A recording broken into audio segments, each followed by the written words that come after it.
Hello दोस्तों, नमस्कार। मैं हूं राजेंद्र परते और स्वागत करता हूं आपके अपने यूट्यूब चैनल कलेक्टिव जीके पर। आज हमने करंट अफेयर के मोस्ट इम्पोर्टेंट प्रश्न लेकर आए हैं जो हर परीक्षा के लिए महत्वपूर्ण है।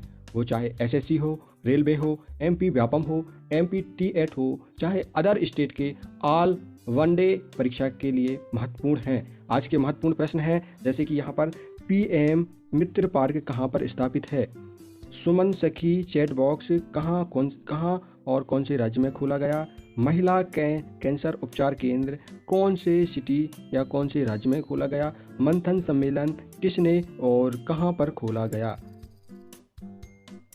अगला प्रश्न है, महिलाओं को स्वास्थ्य संबंधित जानकारी प्रदान करने के लिए सुमन सखी चैट बॉक्स किस राज्य ने लॉन्च किया। ए उत्तर प्रदेश, बी बिहार, सी राजस्थान, डी मध्य प्रदेश। इसका सही आंसर है डी मध्य प्रदेश। मध्य प्रदेश ने महिलाओं के लिए सुमन चैट बॉक्स लॉन्च किया है।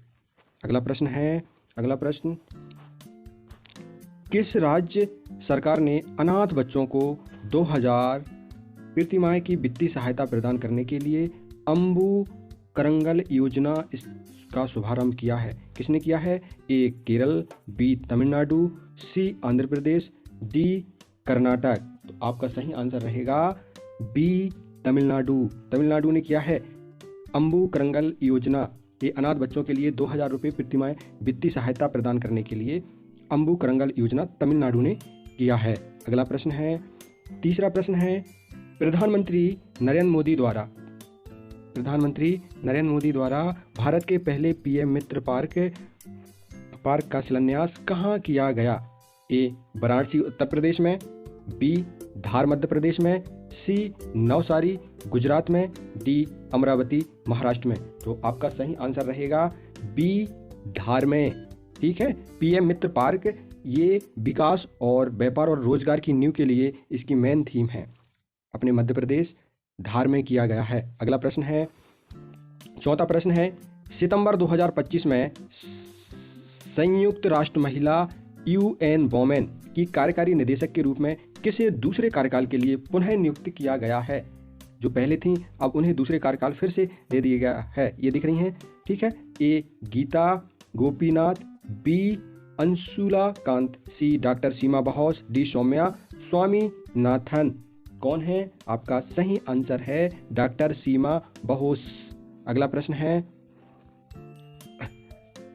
किस भारतीय खिलाड़ी ने लगातार दूसरी बार फिडे महिला ग्रैंड स्वीज शतरंज टूर्नामेंट 2025 का खिताब जीता। ए कॉनेर हम्पी, बी हरिका द्रोणावल्ली, सी वैशाली रमेश बाबू, डी तानिया सचदेव। आपका सही आंसर है सी वैशाली रमेश बाबू ने। अगला प्रश्न है, भारत ने किस देश के साथ मिलकर डिगो गार्सिया के पास एक उपग्रह ट्रैकिंग संचार केंद्र स्थापित करने के लिए एक ऐतिहासिक समझौते पर हस्ताक्षर किए हैं। ए श्रीलंका के साथ, बी मालदीव, सी मॉरिशस, डी सेशेल्स। तो आपका सही आंसर क्या रहेगा? सी मॉरिशस के साथ इन्होंने मिलकर ट्रैकिंग और संचार केंद्र स्थापित किए हैं। अगला प्रश्न है,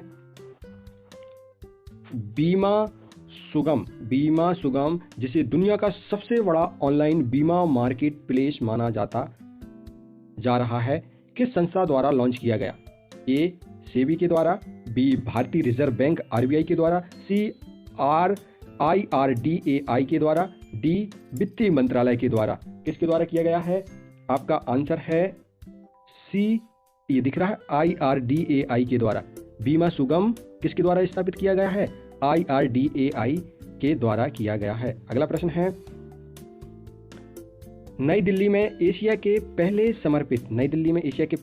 समर्पित महिला कैंसर उपचार केंद्र अपोलो एथेना का उद्घाटन किसने किया। नई दिल्ली में किया गया है, लेकिन किसने किया? ए है अमित शाह, बी है नरेंद्र मोदी, सी रेखा गुप्ता, डी अरविंद केजरीवाल जी। तो इनका सही आंसर है रेखा गुप्ता जी ने।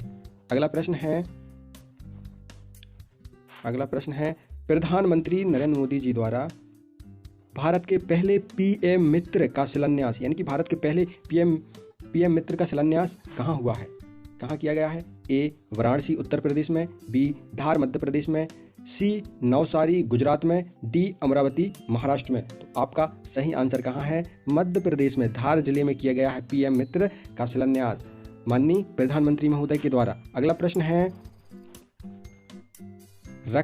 रक्षा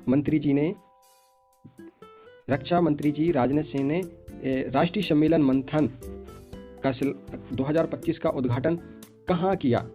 ए नई दिल्ली, ए बेंगलुरु, बी नई दिल्ली, सी हैदराबाद, डी पुणे।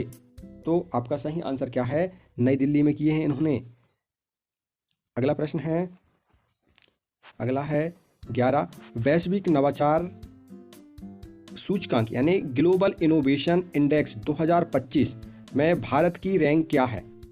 ए 35, बी 38, सी 40 और डी 50। तो इसका सही आंसर क्या है भैया? बी 38वीं रैंक है। कितनी है? 38वीं। ग्लोबल इनोवेशन इंडेक्स 2025 में वैश्विक नवाचार सूचकांक के लिए भारत की रैंक कितनी है? 38वीं रैंक है। अगला प्रश्न है 12, विश्व बांस दिवस कब मनाया जाता है? अभी सितंबर चल रहा है, तो विश्व बांस दिवस कब मनाया जाता है? तो आप कहेंगे ए लिखा हुआ ना, वर्ल्ड बम्बू डे। विश्व बांस दिवस कब मनाया जाता है? ए 16 सितंबर, बी 17 सितंबर, सी 18 सितंबर और डी 19 सितंबर। तो आपका सही आंसर क्या रहेगा?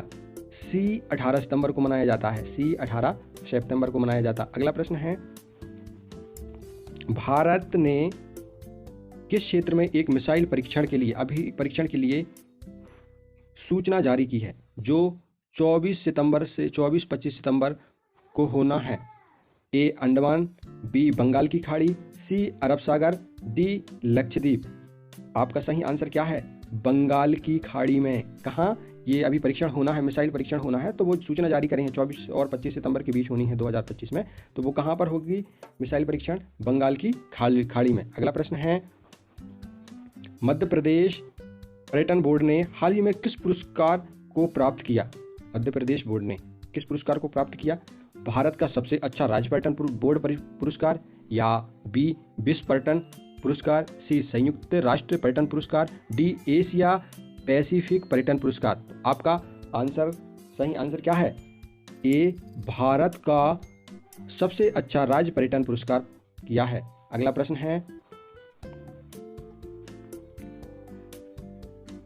प्रश्न है, मध्य प्रदेश में किस उद्योग परियोजना को राज्य के लिए गेम चेंजर बताया गया है जिसमें 40% भारत की ऑर्गेनिक कॉटन उत्पादन शामिल है? ए पीएम गति शक्ति कॉरिडोर, या बी है पीएम मित्र टेक्सटाइल पार्क धार, सी है smart city project Indore, D है ड्रोन ट्रेनिंग सेंटर भोपाल। तो आपका सही आंसर है बी पीएम मित्र टेक्सटाइल पार्क धार में किए गए हैं। ठीक है, thank you everyone for watching. सभी से रिक्वेस्ट है, दोस्तों से रिक्वेस्ट है कि मेरे चैनल को शेयर एवं सब्सक्राइब ज़रूर करें और लाइक करें। मिलते हैं अगले वीडियो में ऐसे ही इम्पोर्टेंट प्रश्नों के साथ। जब तक के लिए जय हिंद, जय भारत, धन्यवाद। Thank you everyone, thank you.